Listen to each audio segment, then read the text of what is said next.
প্রিয় শিক্ষার্থীবৃন্দ, আশা করি সকলেই ভালো আছো, বাসায় আছো এবং এসে সেখানে তোমরা পড়াশোনা করছো। আমরা নির্মিতি অংশ পড়াচ্ছিলাম এবং সেই বিষয়ে যে পুনর্পাঠ একবার পড়ানো হয়ে গেছে, পুনরায় আমরা সেই বিষয়গুলো দেখছিলাম।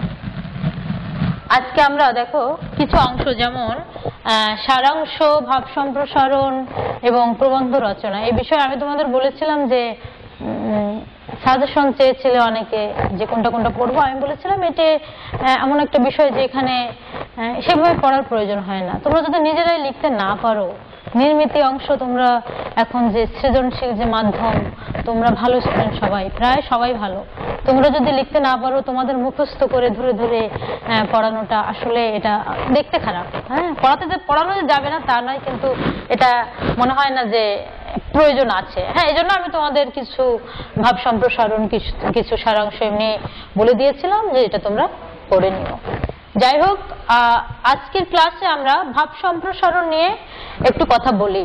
তোমরা যদিও ভাব সম্প্রসারণ সম্পর্কে জানো, লিখেছো এই পর্যন্ত, সেই অনেক আগের থেকে আমরা ক্লাস 6-7 থেকে আমরা ভাব সম্প্রসারণ লিখতে লিখতে এই পর্যন্ত আছি, বুঝতে পারছো? তবু আমাদের একটু দেখি কয়েকটা বিষয় একটু দেখার জন্য আজকের আলোচনা। দেখো, ভাব সম্প্রসারণ কাকে বলে? এটাও অজানা কিছু নয়। যেখানে একটা ভাবকে সম্প্রসারিত করা হয় বা বিস্তৃত করে লেখা হয়, বিশ্লেষণ করা হয়, ব্যাখ্যা করা হয়, সেটাই হলো ভাব সম্প্রসারণ। অর্থাৎ সম্প্রসারিত করা, তাই না? প্রসারিত করা, একটা আছে সংকুচিত করা আর একটা প্রসারিত করা। এখানে ভাবকে তোমার প্রসারিত করতে হবে, সম্প্রসারিত করতে হবে। দেখো কিছু বিষয়, মানে এটা জাস্ট জানার জন্য। ভাব সম্প্রসারণ তোমরা সবাই করতে পারো, কিন্তু এখানে কিছু বিষয় একটু জানার জন্য তোমাদের সাথে ক্লাসটা আজকে নিচ্ছি। যে সাহিত্যের কিছু উক্তি, কিছু পংক্তি থাকে যার সবকিছু না, সব না, কিন্তু কিছু কিছু সাহিত্যের কিছু কিছু দিক থাকে, বা দু একটা ধরো স্তবকে দু একটা লাইন থাকে, বা কিছু কোটেশন বা উক্তি থাকে যেগুলো খুবই তাৎপর্যপূর্ণ। সেইগুলোকেই কিন্তু পরবর্তীতে তুলে ধরা হয় ভাবকে সম্প্রসারিত করার জন্য। এই যে উক্তি বা এই যে তোমার যে লাইনগুলো থাকে, তার ভিতরে একটা গূঢ় অর্থ থাকে, প্রচ্ছন্ন অর্থ থাকে। সেই অর্থগুলো মানব জীবনের সাথে গভীরভাবে সম্পৃক্ত। ভাব সম্প্রসারণের অর্থ হলো এই মানে বাক্যটাকে ব্যাখ্যা বিশ্লেষণ করে নিজের মতো করে লেখা, বুঝতে পারছো? এটাই মানে গভীর যে বিষয়টা, গূঢ় বিষয়টা, সেই বিষয়টাকে প্রসারিত করে সুন্দর করে তোমার মতো বিভিন্ন যুক্তি দিয়ে উপস্থাপন করা, এটাই হলো ভাব সম্প্রসারণ। কিছু নিয়ম মানতে হয় এক্ষেত্রে। দেখো, যে উদ্ধৃতাংশ ব্যক্ত গভীর ব্যঞ্জনাটি অনুধাবন করে মূল ভাবটি যথার্থভাবে শনাক্তকরণ, মানে যেটা তোমাকে ওইখানে উদ্ধৃতি দেওয়া থাকবে, স্তবক থাকে দেওয়া, 2-3টে লাইন এরকম দেওয়া থাকে, অথবা একটা মাত্র লাইন উঠিয়ে দেওয়া হলো, পংক্তি উঠিয়ে দেওয়া হলো, এরকম থাকে। সেখানে যেটুকু আছে বুঝতে হবে যে এটা গভীর ব্যঞ্জনাপূর্ণ, এবং সেটা মোট কি বলতে চাচ্ছে। প্রথমে কি করতে হবে, যে দেওয়া থাকলো একটা কিছু দেওয়া আছে, তোমাদের সেটা পড়ে এখানে কি বলতে চাচ্ছে সেই বিষয়টা আগে উপলব্ধি করতে হবে, বুঝতে পারছো? যে মূল ভাবটা কি বলতে চাচ্ছে, সেটা না বুঝতে পারলে তো তোমরা সম্প্রসারিত করতে পারবে না। ওটা প্রথমে দেখবে। তারপরে যেটা করতে হয়, যে ভাব সম্প্রসারিত করার ক্ষেত্রে খুব সহজ সরল ভাষা ব্যবহার করতে হবে। যে বইতে যা আছে তাই যে লিখবো তা নয়, তোমার নিজের ভাষা নিজের মতো করবে। তবে হ্যাঁ, নিজের ভাষায় লিখতে গিয়ে আঞ্চলিক ভাষা ব্যবহার করা যাবে না, এটা কিন্তু তোমরা কখনো করবে না। সাবলীল সহজ গদ্য ব্যবহার করবে, বুঝতে পারছো? তারপরে দেখো আরেকটা কথা, যে অতি কথন এড়িয়ে চলা, যে যার অপ্রয়োজনীয় কথা কখনো বলবে না। সবসময় অতি কথন এড়িয়ে নিজের মতো ছোট্ট করে, মানে যত সহজে বলা যায়, পুনরুক্ত বারবার যেন না হয়ে যায়, এটা খেয়াল রাখতে হবে। এই যে সেটা এখানে বলছি, যে পুনরাবৃত্তি পরিহার, অতি কথন এড়িয়ে চলা এবং পুনরাবৃত্তি পরিহার, মানে একই কথা বারবার যেন না এসে যায়, দুইবারও যেন না এসে যায়, এটাই। ভাব সম্প্রসারণের ক্ষেত্রে দেখা যায় যে উক্তিগুলো বা যে পংক্তিগুলো আমরা ব্যবহার করি, সেটা যে কোনো বিখ্যাত কবি অথবা কোনো বিখ্যাত সাহিত্যিকের উক্তি, আমাদের খেয়াল করতে হবে যে ওইখানে সাহিত্যিকের বা কবির নাম লেখার কোনো প্রয়োজন নাই। বুঝতে পারছো যে কোন কবি লিখেছেন, কোন সাহিত্যিক, এটা লেখার প্রয়োজন নেই, কারণ সবাই জানে ওটা খুব বিখ্যাত উক্তি, কোন কবির লেখা কোন সাহিত্যিকের লেখা এটা সবাই জানে। তারপর একটা কথা যে সমালোচনামূলক কোনো কথা তোমরা বলতে পারবে না, যে এটা ভালো কি মন্দ এটা তো তোমার কাছে চাওয়া হচ্ছে না। এখানে বলা হচ্ছে ভাবটাকে সম্প্রসারিত করো। অবশ্যই ইতিবাচক পংক্তি বা ইতিবাচক উক্তি, ইতিবাচক ভাবকে সম্প্রসারিত করতে বলা হচ্ছে। ওখানে তোমার আর বলার প্রয়োজন নাই যে এটা ভালো বা এটা মন্দ। বুঝতে পারছো? সমালোচনা অর্থাৎ সম আলোচনা, ভালো মন্দের আলোচনা করার কোনো প্রয়োজন নেই, অথবা সেরকম কোনো বিরূপ মন্তব্য তোমরা করতে পারবে না।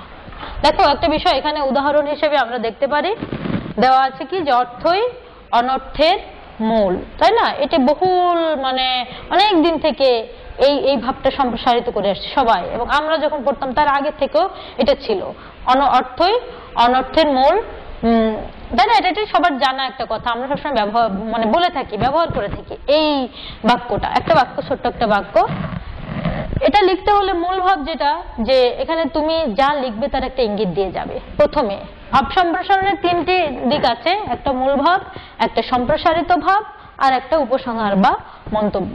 মূল ভাবের ক্ষেত্রে তুমি যেটা লিখবে আর কি, প্রথমে তুমি পড়ে দেখলে যে অর্থ অনর্থের মূল, তাহলে এটা পড়ে তুমি কি বুঝলে বা তুমি এরপরে কি লিখবে, ছোট্ট অল্প কথায় 1-2 লাইন বা 3 লাইন, বেশি যেন না হয়, সব বেশি হলে 3 লাইনের ভিতর তুমি এটাকে ব্যাখ্যা করবে, অর্থাৎ ইঙ্গিত দিয়ে যাওয়া। তুমি যেটা পরবর্তীতে তুমি যেটা বিশ্লেষণ করবে তার ইঙ্গিতটা এখানে দিয়ে যাবে, যে আমরা জানি অর্থ ছাড়া মানুষ চলতে পারে না, অর্থের প্রয়োজনীয়তা কত বেশি, তাই না? কিন্তু সেই অর্থ আবার অনর্থের মূল। যত পৃথিবীতে যত খারাপ কাজকর্ম হচ্ছে সবকিছুর মূলেও আছে অর্থ। এই বিষয়টা তুমি তো বুঝতে পেরেছো, এটাই মূলভাবে লিখবে। তারপরে আসলো সম্প্রসারিত ভাব। সম্প্রসারিত ভাবের ক্ষেত্রে এটা ব্যাখ্যা বিশ্লেষণ করতে হবে নিজের ভাষায়। 1 পৃষ্ঠা 1.5 পৃষ্ঠা তোমরা লিখতে পারো, এটা কিন্তু নিজের মতো করে সুন্দর করে ব্যাখ্যা বিশ্লেষণ করবে, সম্প্রসারিত করবে, এবং উদাহরণ দিতে পারো। উদাহরণ মানে আনতে হবে, উদাহরণ আনলে ভালো হয়। তুমি লিখবে তোমার মতো করে, সম্প্রসারিত করবে, এবং অতিকথনের যে নিয়মগুলোর কথা বলা হয়েছে সেই নিয়মগুলো মেনে এখানে লিখতে হবে, যে অর্থ যদিও সবকিছু অর্থ ছাড়া আসলে চলে না, এবং একসময় বলা হতো টাকা পয়সাই হচ্ছে দ্বিতীয় ঈশ্বর, মান ইজ দ্য সেকেন্ড গড। কিন্তু বর্তমান যুগে কি হয়েছে জানো? বর্তমান যুগে বলা হচ্ছে যে টাকা পয়সা অর্থ ঈশ্বর, এখন আর দ্বিতীয় ঈশ্বর বলে। একসময় বলা হতো অর্থ হলো দ্বিতীয় ঈশ্বর, আর এখন বলা হচ্ছে অর্থই হলো প্রথম ঈশ্বর। মানে ঈশ্বরের অস্তিত্ব তো এখন মানুষ বেশিরভাগ পৃথিবীতে অনেকে ঈশ্বরের অস্তিত্বকে অস্বীকার করছে, এবং ঈশ্বরের জায়গায় টাকা পয়সাকে প্রতিস্থাপিত করেছে। বুঝতে পারছো? ঈশ্বর চলে গেছে আগে পরে, আর ঈশ্বরের প্রথমে চলে এসেছে টাকা পয়সা। পয়সার মানে টাকা থাকলে তার ঈশ্বর আছে, টাকা না থাকলে ঈশ্বর নাই। এই জন্য মানে দা ফার্স্ট গড বর্তমানে, এটাই। বুঝতে পারছো? এই সব বিষয় তোমাদের মতো করে তোমরা লিখতে পারো। লিখে শেষে তোমরা এসে লিখবে যে আসলে তো তা নয়, এই অর্থের কারণে সমস্ত অশান্তি, তাই না? পারিবারিক অশান্তি, তারপরে সামাজিক অশান্তি, এমনকি রাষ্ট্রীয় অশান্তি, সব কিছুর মূলে কিন্তু রাজনৈতিক ও সবকিছু কিন্তু এই অর্থের কারণে হয়ে থাকে। এই কারণে তোমরা এটা তোমাদের মতো করে ব্যাখ্যা বিশ্লেষণ করবে, যে যত সুন্দর করতে পারবে সে তত ভালো নম্বর পাবে। এটা হলো সম্প্রসারিত ভাব। আর তারপরে উপসংহার বা মন্তব্য, এখানে তুমি যা বলেছো সেই বিষয়টাকে আবার সুন্দর করে মানে অল্প করে তোমরা তো জানো যে উপসংহার কিভাবে লিখতে হয়, সেভাবে তোমরা মন্তব্য করবে। এখানে একটা বিষয় আনা যায়, যেমন তুমি এখানে একটা সিদ্ধান্ত দিতে পারো যে অর্থই যেহেতু অনর্থের মূল, তাহলে আমাদের কি করতে হবে? অর্থের ব্যবহার আমাদের সেভাবে সচেতন ভাবে করতে হবে, এমন ভাবে অর্থের ব্যবহার করতে হবে অর্থ যেন অনর্থের মূল না হয়ে দাঁড়ায়। বুঝতে পারছো? এভাবে ভাব সম্প্রসারিত করতে হবে। এখন দেখো কয়েকটা খুব গুরুত্বপূর্ণ ভাব সম্প্রসারণ, এগুলো তোমরা মানে আমি এমনি বলছি, এমনি এনেছি লিখে, তোমাদের যে এগুলোই পড়তে হবে তা না, তোমাদের কিন্তু সব করতে হবে।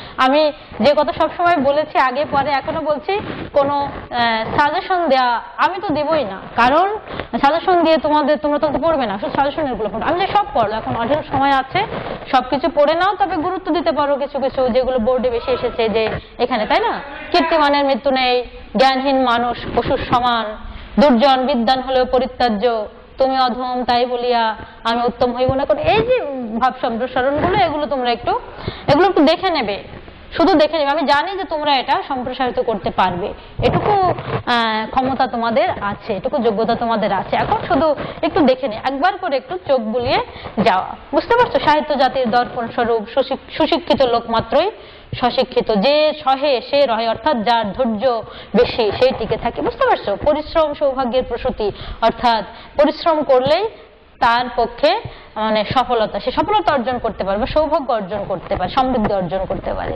প্রাণ থাকলে প্রাণী হওয়া যায়, কিন্তু মন না থাকলে মানুষ হওয়া যায় না, তাই না? একটা প্রাণী সহজেই প্রাণী হতে পারে, যে কিছু প্রাণী হতে পারে, প্রাণ তো কীট পতঙ্গ আছে, পশু পাখির আছে, কিন্তু মন না থাকলে মানুষ হওয়া যায় না। সে মনটা কেমন? একটা সুন্দর মন, মানুষ পরোপকারী মন, তাই না? একজন ভালো মানুষ হওয়ার জন্য এই মন প্রয়োজন। এই যে বিষয়গুলো, না হলে সে অমানুষ হয়ে যাবে, মানুষ হবে না, প্রাণী হবে।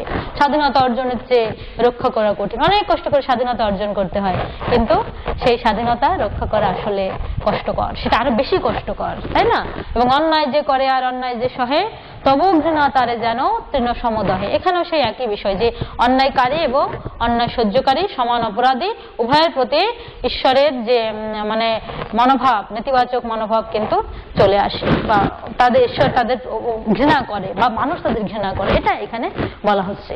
স্বদেশের উপকারে নেই যার মন, কেবলে মানুষ তারে পশু। সেটা দেশপ্রেমের কথা, যে অবশ্যই নিজের দেশকে ভালোবাসতে হবে, এটা না বেশে ভালো না বেশে যদি কেউ অন্যদিকে মন দেয় তাহলে সে মানুষ নয়, সে পশুর মতো। এবং সবার উপরে মানুষ, সত্য তাহার উপরে না, তাই না? এটা তো আমরা জানি যে মানুষের সমস্ত মানে অভিধা, মানুষের সমস্ত উপাধি সবকিছু বাদ দিয়ে একজন মানুষকে যখন আমরা মানুষ হিসেবে বিবেচনা করতে পারবো, তাহলে সেটাই আছে আসল মানুষই সত্য। মানুষের সবচেয়ে বড় পরিচয় সে মানুষ, তার কোন জাতি, কোন ধর্ম, কোন বর্ণ, কোন গোত্র, সব কিছু নয়। বুঝতে পারছো? নিশ্চয়ই সব কিছু নয়। এই যে বিষয়গুলো তোমরা পারবে, তোমরা একটু দেখে নিও, ভাব সম্প্রসারণটা সুন্দর করে লেখার চেষ্টা করবে। হ্যাঁ, সৃজনশীলতা চর্চা করতে হচ্ছে, সেদিকেই খেয়াল রেখো তোমাদের পরীক্ষার সামনে। সবার জন্য শুভকামনা, সবাই সুস্থ থেকো, সাবধানে থেকো, ঠিক আছে?